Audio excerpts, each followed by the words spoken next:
Question है, एक निश्चित धनराशि पर 8% वार्षिक साधारण ब्याज की दर पर 7.5 वर्ष में प्राप्त मिश्रधन मूलधन के दोगुने से 3,000 रुपये कम है। धनराशि ज्ञात कीजिए। तो यहाँ पर प्रश्न में हमें ज्ञात करना है मूलधन, लेकिन प्रश्न में जो डाटा दिया हुआ है उसको हमें समझना होगा। पहले तो यहाँ पर आप ये ध्यान दीजिए कि यहाँ पर जो ब्याज का प्रकार है वो कैसा है, साधारण ब्याज है। यहाँ पर प्रश्न में जो दर दी हुई है वो 8% है और दर यहाँ पर वार्षिक है और समय यहाँ पर दिया हुआ है 7.5 वर्ष का।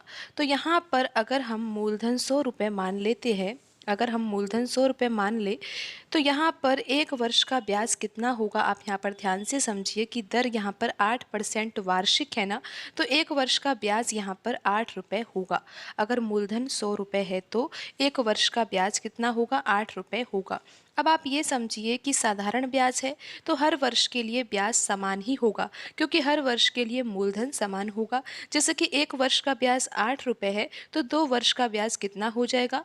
2 वर्ष का ब्याज निकालने के लिए हमें 2 का गुणा करना होगा और ये हो जाएगा 16 के बराबर। लेकिन हमें तो यहाँ पर कितने वर्ष का ब्याज निकालना है, 7.5 वर्ष का ब्याज निकालना है। तो 7.5 वर्ष का ब्याज किस तरह से निकालेंगे, हम यहाँ पर 7 वर्ष का ब्याज निकालेंगे तो ये तो हो जाएगा 56 रुपये के बराबर। लेकिन ये 7.5 वर्ष है, यानी कि हमें आधे वर्ष का ब्याज भी जोड़ना होगा। जब पूरे वर्ष का ब्याज यहाँ पर 8 रुपये है तो आधे वर्ष का ब्याज कितना होगा, 4 रुपये होगा। और यहाँ पर कुल मिलाकर ब्याज कितना हो जाएगा, 7.5 वर्ष का 56 रुपये। तो यहाँ पर 7 वर्ष का ब्याज है और ये 4 रुपये हमने इसलिए लिखा है क्योंकि यहाँ पर 7.5 वर्ष है, हमें आधे वर्ष का ब्याज भी जोड़ना होगा। तो 56 + 4 करेंगे तो यहाँ पर आ जाएगा 60 रुपये। तो आपको ये समझ में आ जाना चाहिए कि अगर मूलधन 100 रुपये है ना, तो यहाँ पर 7.5 वर्ष का जो ब्याज है वो कितना हो जाएगा, 60 रुपये हो जाएगा। अगर हमें मूलधन पता है, ब्याज पता है, तो फिर हम मिश्रधन भी तो निकाल सकते हैं। मिश्रधन का सूत्र आपको पता होना चाहिए कि मूलधन प्लस ब्याज ही क्या होता है, मिश्रधन होता है। अगर हम मूलधन में ब्याज जोड़ देंगे और यहाँ पर ये 7.5 वर्ष का ब्याज है तो मूलधन में ब्याज जोड़ेंगे तो यहाँ पर मिश्रधन हो जाएगा 160 रुपये।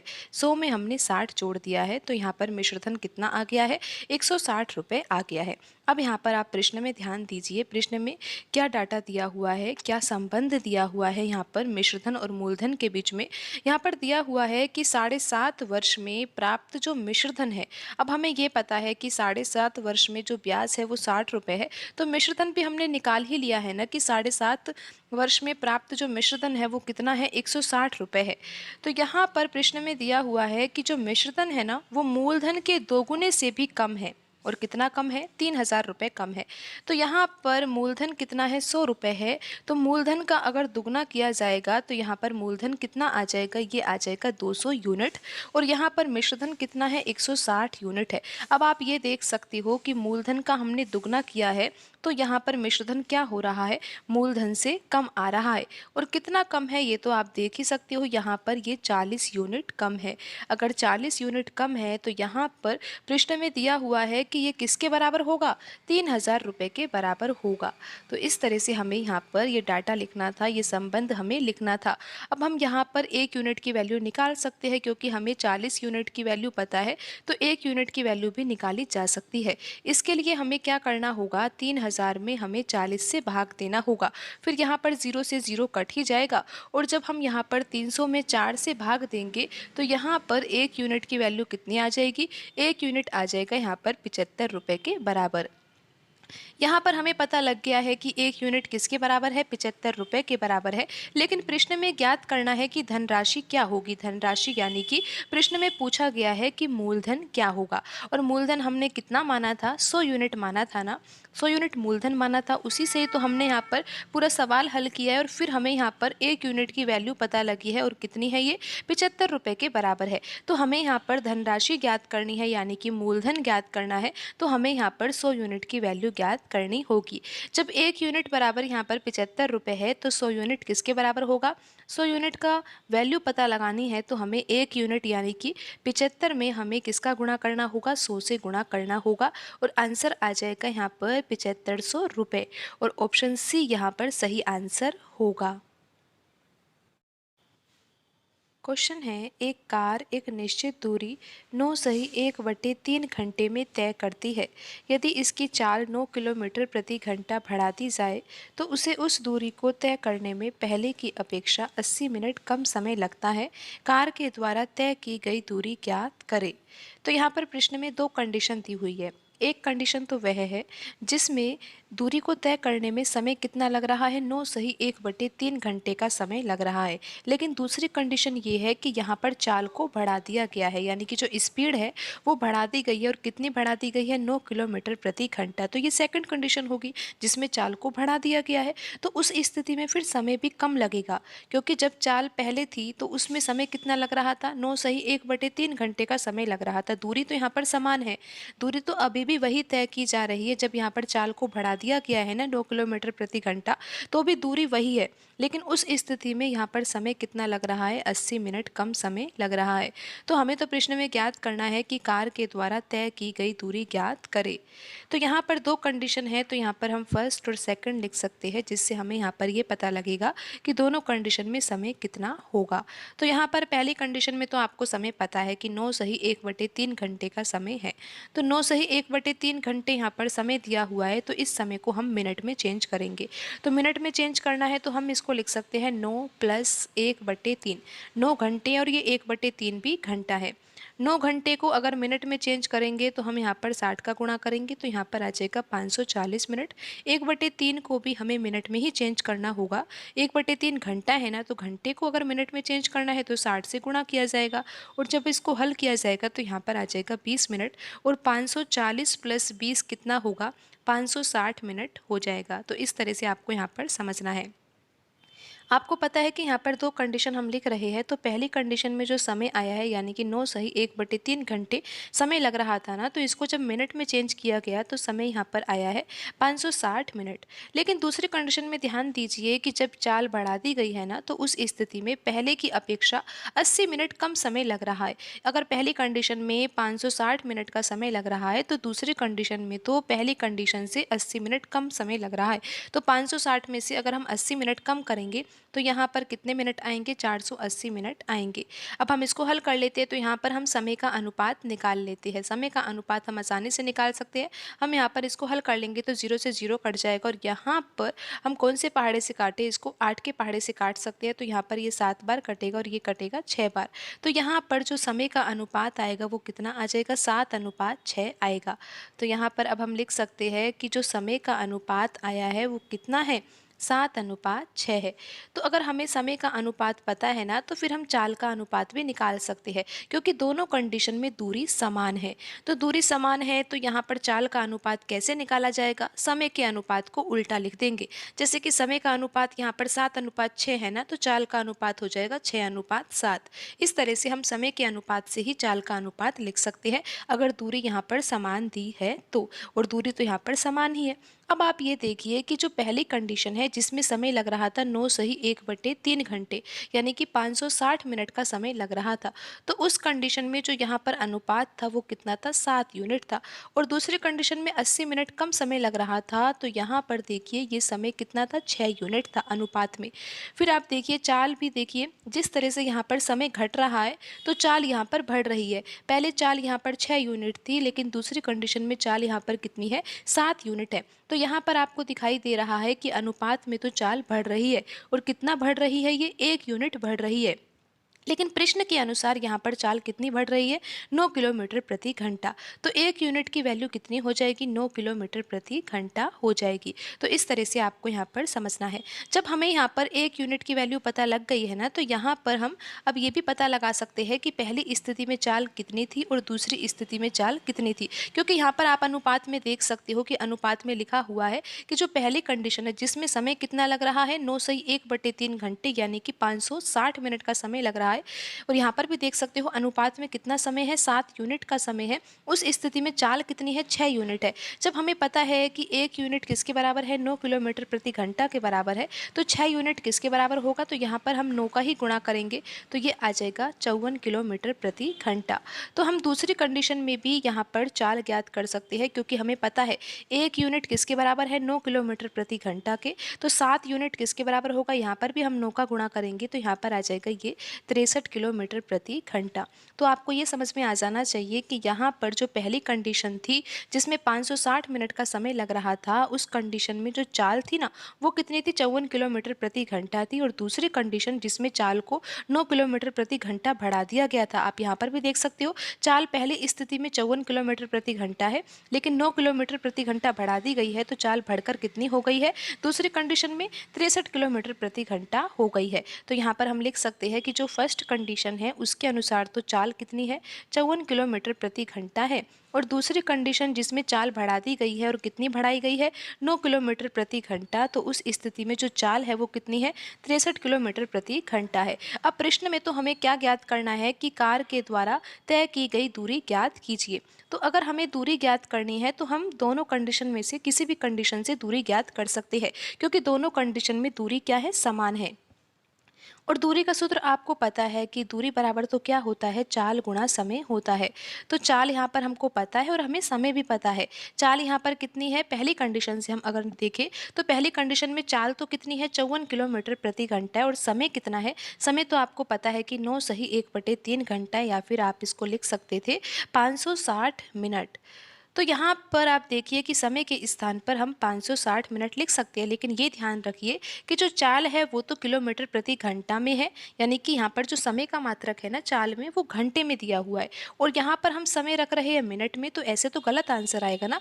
तो यहाँ पर समय हम मिनट में नहीं लिख सकते, हमें यहाँ पर समय को घंटे में ही लिखना होगा। तो मिनट को ही घंटे में चेंज कर लेते हैं, तो यहाँ पर हम 60 से भाग दे देंगे, तो ये जो 560 मिनट है ना ये घंटे में चेंज हो जाएगा। अब हम इसको हल कर लेते हैं और पता लगाते हैं कि दूरी कितनी आएगी। तो 0 से 0 कट जाएगा। आप यहाँ पर 6 के पहाड़े से 54 को काटोगे तो ये कटेगा 9 बार। अब हम यहाँ पर 56 गुणा 9 करके देखते हैं कि कितना आएगा। तो ये तो आपने आसानी से कर ही लिया होगा, 9 6 54, तो यहाँ पर आ जाएगा 5, और 9 का पहाड़ा 5 बार पढ़ेंगे 45, 45 में 5 जोड़ेंगे तो आ जाएगा ये 50, और आंसर आएगा 504 किलोमीटर। आप देख सकते हो कि यहाँ पर ऑप्शन ए सही आंसर होगा।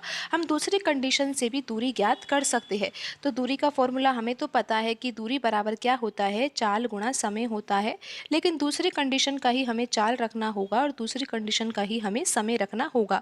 दूसरी कंडीशन में देखिए कि चाल जो थी वो 9 किलोमीटर प्रति घंटा बढ़ा दी गई थी ना, तो यहाँ पर वो बढ़कर कितनी हो गई थी, 63 किलोमीटर प्रति घंटा हो गई थी। तो यहाँ पर हम चाल के स्थान पर 63 रखेंगे, मल्टीप्लाई समय कितना है आपको पता है कि पहली कंडीशन से 80 मिनट कम समय लग रहा है। तो पहली कंडीशन में आपको पता है कि 560 मिनट लगते हैं, तो 80 मिनट कम करेंगे तो ये आ जाएगा 480 मिनट। तो यहाँ पर हमें समय क्या लिखना होगा, 480 मिनट लिखना होगा, लेकिन आपको पता है कि समय तो हमें घंटे में ही लिखना है, क्योंकि चाल यहाँ पर किलोमीटर प्रति घंटा में है। तो मिनट को ही घंटे में चेंज करेंगे तो 60 से हम यहाँ पर भाग दे देंगे, तो 0 से 0 कट जाएगा। आप 6 के पहाड़े से यहाँ पर 48 को काटोगे तो यहाँ पर आ जाएगा 8, और 63 गुणा 8 कर देखते हैं कि 504 आता भी है क्या नहीं, क्योंकि आपको पता है कि आंसर तो 504 किलोमीटर ही आना चाहिए। तो अब हम इसको हल करके देखते हैं। 8 का गुणा 3 से करेंगे तो यहाँ पर आ जाएगा 24, और 8 का गुणा 6 से करेंगे तो 48 आएगा, और 48 में 2 जोड़ने पर कितना आएगा, 50 आएगा। और आप देख सकते हो कि आंसर क्या आएगा, 504 किलोमीटर आएगा। प्रश्न में पूछा गया था कि कार के द्वारा तय की गई दूरी ज्ञात कीजिए। आपको पता है कि कार जो दूरी तय कर रही थी वो निश्चित दूरी है, समान दूरी थी दोनों कंडीशन में, इसलिए आंसर भी यहाँ पर समान ही आया है। और कितना आया है, 504 किलोमीटर आया है। ऑप्शन ए यहाँ पर सही आंसर होगा। क्वेश्चन है, राम किसी काम को 20 दिन में कर सकता है और श्याम इस कार्य को 15 दिन में कर सकता है। मोहन की सहायता से वे 5 दिन में काम समाप्त कर सकते हैं। मोहन अकेला उस काम को कितने दिन में करेगा। तो यहाँ पर प्रश्न में 3 व्यक्तियों के बारे में दिया हुआ है, एक है राम, एक है श्याम, और तीसरा क्या है, मोहन। तो राम के लिए दिया हुआ है कि राम जब किसी कार्य को करता है ना तो राम को तो कितना समय लगता है, 20 दिन का समय लगता है। लेकिन श्याम के लिए कहा गया है कि शाम उसी कार्य को करेगा और कितना समय लेगा, 15 दिन का समय लेगा। कार्य यहाँ पर एक ही है, उसी कार्य को किया जा रहा है। अगर राम उस कार्य को अकेला करता है तो 20 दिन का समय लेता है, और श्याम अगर उस कार्य को अकेला करता है तो फिर 15 दिन का समय लगता है।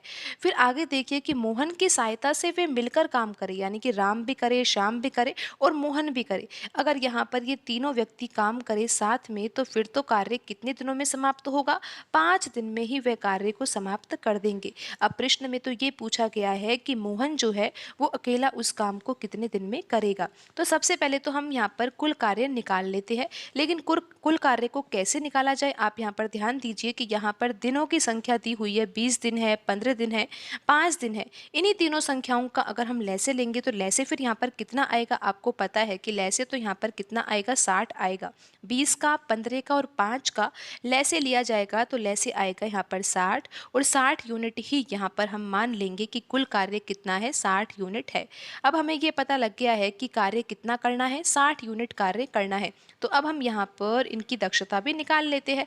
तो आपको पता है कि जो राम है ना वो 20 दिन में कार्य को कर रहा है, और कितना कार्य कर रहा है, 60 यूनिट कार्य कर रहा है। और अब हम ये निकालना चाहते हैं कि दक्षता क्या होगी। तो क्या आपको पता है कि दक्षता का मतलब क्या होता है? दक्षता से हमें ये पता लगता है, जैसे हम राम की दक्षता निकालेंगे ना तो उससे हमें ये पता लग जाएगा कि राम जो है वो एक दिन में कितना कार्य कर सकता है। तो यहाँ पर हमें यही निकालना है दक्षता के लिए कि राम जो है वो एक दिन में कितना कार्य कर सकता है। आपको पता है कि 60 यूनिट तो यहाँ पर कुल कार्य ही है, और इसी कुल कार्य को करने में राम को कितना समय लगता है, 20 दिन का समय लगता है। तो एक दिन में वह कितना कार्य करेगा, यहाँ पर 60 में हम 20 से भाग देंगे तो यहाँ पर आ जाएगा ये 3। तो राम जो है वो एक दिन में कितना कार्य करेगा, 3 यूनिट कार्य करेगा। तो राम की जो दक्षता होगी वो कितनी होगी, 3 यूनिट प्रति दिन। यानी कि राम एक दिन में कितना कार्य करेगा, 3 यूनिट कार्य करेगा। इसी प्रकार हम श्याम की दक्षता भी निकाल सकते हैं। हमें ये निकालना होगा कि जो श्याम है वो एक दिन में कितना कार्य कर सकता है। आपको पता है कि कुल कार्य 60 यूनिट है, और श्याम को इस कुल कार्य को करने में 15 दिन का समय लग रहा है। तो 15 का भाग देंगे तो ये पता लगेगा कि एक दिन में जो श्याम है वो कितना कार्य कर सकता है। तो एक दिन में कितना कार्य कर सकता है, ये 4 यूनिट कार्य कर सकता है। तो यहाँ पर श्याम की दक्षता हो जाएगी 4 यूनिट प्रतिदिन। तो इस तरह से हम यहाँ पर राम और श्याम की दक्षता निकाल सकते हैं। अब हम यहाँ पर इन तीनों की कुल मिलाकर दक्षता निकालेंगे, क्योंकि हमें ये पता है कि तीनों मिलकर कितने समय में कार्य को पूरा कर लेते हैं। तो हम यहाँ पर तीनों की दक्षता निकाल सकते हैं मिलाकर। तो यहाँ पर पता है कि 60 यूनिट कुल कार्य है, और इसी कुल कार्य को करने में ये तीनों कितना समय लेते हैं, 5 दिन का समय लेते हैं। तो यहाँ पर हम 60 में किससे भाग देंगे, दिनों की संख्या यानी कि 5 का भाग देंगे। तो यहाँ पर इन तीनों की कुल मिलाकर दक्षता कितनी आएगी, तीनों की कुल मिलाकर दक्षता आएगी 12 यूनिट प्रति दिन। तो यहाँ पर हम लिख लेते हैं 12 यूनिट प्रति दिन। तो अब हमें पता है कि यहाँ पर राम की दक्षता कितनी है, 3 यूनिट। यानी कि राम जो है वो एक दिन में 3 यूनिट कार्य कर सकता है। श्याम जो है वो एक दिन में 4 यूनिट कार्य कर सकता है, और यहाँ पर तीनों मिलकर अगर कार्य करे तो फिर एक दिन में ये 12 यूनिट कार्य कर सकते हैं। हमें ये पता लगाना है कि मोहन जो है ना वो इस कार्य को कितने दिन में करेगा अकेला। तो हमें ये तो पता लगे कि मोहन की दक्षता कितनी है, यानी कि मोहन जो है वो एक दिन में कितना कार्य कर सकता है। आपको पता है कि राम की दक्षता 3 यूनिट कार्य करने की, श्याम की दक्षता 4 यूनिट कार्य करने की। 3 में 4 जोड़ेंगे तो कितना आ जाएगा, ये आ जाएगा 7 यूनिट। यानी कि राम और श्याम की कुल मिलाकर दक्षता कितनी है, 7 यूनिट है। यानी कि एक दिन में ये दोनों मिलकर तो 7 यूनिट कार्य कर लेती है। लेकिन जब ये तीनों मिल जाए तो फिर कार्य कितना होता है, 12 यूनिट हो जाता है। तो इसका सीधा सा कारण ये है कि ये जो यहाँ पर 12 में से अगर हम 7 घटाएंगे तो यहाँ पर कितना आएगा, 5 आएगा ना। तो 5 यूनिट कार्य को कौन कर रहा है, यहाँ पर मोहन जो है ना वो एक दिन में 5 यूनिट कार्य कर रहा है। इसीलिए तीनों की कुल मिलाकर दक्षता कितनी आई है, 12 यूनिट आई है। लेकिन अब आप ये ध्यान दीजिए कि यहाँ पर हमें ये पता लगाना है कि जो मोहन है वो अकेला उस काम को कितने समय में करेगा। तो हम ये कैसे पता लगाएंगे, आप देखिए यहाँ पर कुल कार्य कितना है, 60 यूनिट है ना। तो यहाँ पर हम लिखेंगे 60। लेकिन आपको ये पता है कि जो मोहन है वो एक दिन में कितना कार्य कर सकता है, 5 यूनिट कार्य कर सकता है। तो 60 यूनिट कार्य को कितने समय में पूरा करेगा ये हमें पता लगाना है। तो 60 में हम 5 से भाग देंगे तो यहाँ पर आ जाएगा कितना, 12 दिन। तो यहाँ पर पूछा गया था कि मोहन को कितना समय लगेगा कार्य को पूरा करने में, तो मोहन को 12 दिन का समय लगेगा, और यहाँ पर ऑप्शन बी सही आंसर होगा। क्वेश्चन है, यदि वस्तु के विक्रय मूल्य में 324 रुपये की वृद्धि की जाती है तो एक दुकानदार को 16% हानि के स्थान पर 20% का लाभ होता है। वस्तु का क्रय मूल्य ज्ञात कीजिए। तो यहाँ पर आप ध्यान दीजिए कि हम यहाँ पर मान लेते हैं कि वस्तु का क्रय मूल्य कितना है, 100 रुपये है। अगर वस्तु का क्रय मूल्य यहाँ पर 100 रुपये है और आप ध्यान दीजिए कि एक दुकानदार को 16% की हानि होती है। अगर 16% की हानि होती है तो फिर उस वस्तु को कितने रुपए में बेचा जाएगा जो वस्तु 100 रुपए की है। तो अगर यहाँ पर 16% की हानि होती है ना, तो हमें 100 में से 16 रुपए ही घटाने होंगे। तो यहाँ पर आ जाएगा 84 रुपये। तो आपको ये समझना होगा कि 16% की हानि का अर्थ ये होगा कि 100 रुपये की वस्तु 84 रुपये में बेच दी गई है।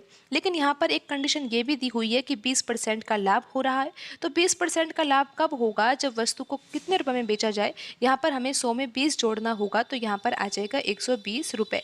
यानी कि अगर यहाँ पर हम 84 रुपये में उस वस्तु को बेचेंगे तो यहाँ पर 16% की हानि होगी। लेकिन उसी वस्तु को अगर हम 120 रुपये में बेचेंगे ना, तो यहाँ पर हमें 20% का लाभ होगा। तो यहाँ पर आप देखिए कि दोनों विक्रय मूल्य के बीच में अंतर तो है, बिल्कुल है। कितना अंतर है आप देखिए, यहाँ पर 84 रुपये है, यहाँ पर 120 रुपये है। तो दोनों विक्रय मूल्य में कितना अंतर है, 36 यूनिट का अंतर है। लेकिन प्रश्न में तो ये अंतर किसके बराबर दिया हुआ है, 324 रुपये के बराबर दिया हुआ है। क्योंकि प्रश्न में आप ध्यान दीजिए कि यहाँ पर दिया हुआ है कि यदि वस्तु के विक्रय मूल्य में 324 रुपये की वृद्धि की जाती है। तो आप ये देख सकते हो कि पहले जो विक्रय मूल्य था वो कितना था, 84 रुपये था। लेकिन यहाँ पर वृद्धि तो हुई है, जब जाकर तो ये 120 रुपये हुआ है ना। तो यहाँ पर वृद्धि कितने की हुई है, 36 यूनिट की हुई है। लेकिन प्रश्न के अनुसार ये किसके बराबर है, 324 रुपये के बराबर है। तो ध्यान दीजिए कि यहाँ पर 324 रुपये की वृद्धि की जाती है तो एक दुकानदार को 16% की हानि के स्थान पर, यानी कि पहले क्या हो रही थी, 16% की हानि, लेकिन जैसे ही 36 यूनिट यहाँ पर ज़्यादा रुपए में वस्तु को बेचा गया तो यहाँ पर फिर 20% का लाभ हुआ। और फिर यहाँ पर 20% का लाभ हुआ तो हमें ये ज्ञात करना है कि वस्तु का क्रय मूल्य क्या होगा। तो आपको ये समझ में आ जाना चाहिए कि यहाँ पर जो 36 यूनिट है ये किसके बराबर है, 324 रुपये के बराबर है। तो यहाँ से हम एक यूनिट की वैल्यू तो निकाल सकते हैं। और कैसे निकालना होगा, यहाँ पर 324 में ही हमें 36 से भाग देना होगा। और ये कितनी बार जाएगा ये आपको पता होना चाहिए कि यहाँ पर ये 9 बार कटेगा। जब एक यूनिट बराबर यहाँ पर 9 रुपये आ ही गया है तो हमें क्रय मूल्य ज्ञात करना है। और क्रय मूल्य हमने यहाँ पर कितना माना है आपको पता है, शुरुआत में हमने क्रय मूल्य कितना माना था, 100 रुपये माना था, यानी कि 100 यूनिट माना था। तो यहाँ पर हम यूनिट से प्रश्न हल कर रहे हैं तो यहाँ पर हम 100 यूनिट लिखेंगे। जब एक यूनिट बराबर यहाँ पर 9 रुपये है तो 100 यूनिट किसके बराबर होगा, 100 में ही हमें 9 का गुणा करना होगा। तो यहाँ पर आ जाएगा 900 रुपये। तो आपको ये समझ में आ जाना चाहिए कि यहाँ पर वस्तु का क्रय मूल्य कितना है, 900 रुपये है। ऑप्शन डी यहाँ पर सही आंसर होगा। क्वेश्चन है, एक व्यक्ति ने 150 कुर्सियां बेची और उसे 25 कुर्सियों के विक्रय मूल्य के बराबर लाभ हुआ। उसका लाभ प्रतिशत ज्ञात कीजिए।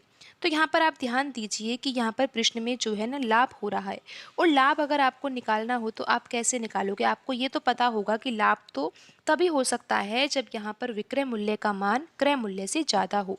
तो लाभ अगर हमें निकालना हो ना तो हम तो कैसे निकालेंगे, विक्रय मूल्य में से क्रय मूल्य घटा देंगे तो हमें ये पता लग जाएगा कि यहाँ पर लाभ जो है वो कितने रुपए का हो रहा है। तो फॉर्मूला तो आपको पता है कि हमें करना क्या है, विक्रय मूल्य में से क्रय मूल्य घटाना है और हमें पता लग जाएगा कि यहाँ पर लाभ जो है वो कितना हो रहा है। तो आप देखिए अब हम इस प्रश्न को कैसे हल करेंगे। प्रश्न में 150 कुर्सियों को बेचा जा रहा है। तो यहाँ पर ध्यान दीजिए कि 150 वस्तुओं का हम यहाँ पर क्या लिखेंगे, विक्रय मूल्य 150 मल्टीप्लाई SP माइनस क्या करना होगा, हमें क्रय मूल्य घटाना होगा। हम इस फॉर्मूले में जमा रहे हैं 150 कुर्सियों को बेचा गया है ना, तो 150 कुर्सियों का विक्रय मूल्य में से हमें 150 कुर्सियों के क्रय मूल्य को घटाना होगा, CP यानी कि कॉस्ट प्राइस। तो बराबर में क्या आएगा, बराबर में आएगा लाभ। लेकिन लाभ प्रश्न में दिया हुआ है, लाभ कितना है, 25 कुर्सियों के विक्रय मूल्य के बराबर लाभ हो रहा है। तो यहाँ पर हम लिखेंगे 25 और मल्टीप्लाई हमें लिखना होगा विक्रय मूल्य, और विक्रय मूल्य को हम लिखते हैं सेलिंग प्राइस। तो इस तरह से ये इक्वेशन हमें लिखना होगा। अब हम आगे कैसे प्रश्न को हल करेंगे, यहाँ पर आप देखिए कि 150 कुर्सियों का यहाँ पर विक्रय मूल्य है और यहाँ पर भी आप देखिए कि 25 कुर्सियों का विक्रय मूल्य है। तो इसको हम लेके आएंगे बाएं पक्ष में, तो ये माइनस में आ जाएगा। तो यहाँ पर हम लिख देंगे 25 कुर्सियों का विक्रय मूल्य। लेकिन ये बराबर किसके होगा, यहाँ पर कॉस्ट प्राइस लिखा हुआ है ना, तो यहाँ पर ये दाएं पक्ष में जाएगा और यहाँ पर आ जाएगा 150 कुर्सियों का क्रय मूल्य। तो अब हम यहाँ पर 150 में से 25 घटाएंगे तो ये आ जाएगा 125 कुर्सियों का विक्रय मूल्य, और ये किसके बराबर होगा? 150 कुर्सियों के क्रय मूल्य के बराबर होगा। तो यहाँ से हम सेलिंग प्राइस बट्टा कॉस्ट प्राइस निकाल सकते हैं। तो यहाँ पर 150 है, और जो ये 125 है ना, ये कहाँ चला जाएगा? ये जाएगा यहाँ पर बट्टे में, और जब हम इसको हल करेंगे तो ये आ जाएगा यहाँ पर 25 के पहाड़े से कटेगा तो ये आएगा 6/5 के बराबर। तो यहाँ पर सेलिंग प्राइस बटा कॉस्ट प्राइस कितने के बराबर आया है? 6/5 के बराबर आया है। तो यहाँ पर हम लिख लेते हैं सेलिंग प्राइस बटा कॉस्ट प्राइस, ये किसके बराबर है? ये है 6/5 के बराबर। प्रश्न में हमें ज्ञात करना है कि लाभ प्रतिशत क्या होगा। पहले ये ध्यान दीजिए कि लाभ यहाँ पर हो रहा है या नहीं। लाभ तो यहाँ पर हो रहा है, क्योंकि आप देख रहे हो कि विक्रय मूल्य कितना है? 6 यूनिट है, और क्रय मूल्य कितना है? 5 यूनिट है। विक्रय मूल्य जो है वो क्रय मूल्य से अधिक है, और कितना अधिक है? ये 1 यूनिट अधिक है। अब आंसर तो हमें प्रतिशत में निकालना है, तो कैसे निकालेंगे? आपको पता है कि यहाँ पर जो क्रय मूल्य और विक्रय मूल्य के बीच में जो अंतर होता है उसी से पता लगेगा कि लाभ हो रहा है या नहीं। तो यहाँ पर 1 यूनिट का लाभ हो रहा है। बट्टे में हमें लिखना होगा यहाँ पर क्रय मूल्य को, क्योंकि हम आंसर निकाल रहे हैं लाभ प्रतिशत में। तो यहाँ पर बट्टे में क्रय मूल्य रखेंगे तो बट्टे में क्रय मूल्य कितना आएगा? यहाँ पर 5 यूनिट क्या है? क्रय मूल्य है, और मल्टीप्लाई हम 100 से करेंगे क्योंकि आंसर हमें प्रतिशत में निकालना है। 5 के पहाड़े से यहाँ पर 100 कटेगा और आंसर आ जाएगा यहाँ पर 20%। आप देख सकते हो कि ऑप्शन बी यहाँ पर सही आंसर होगा।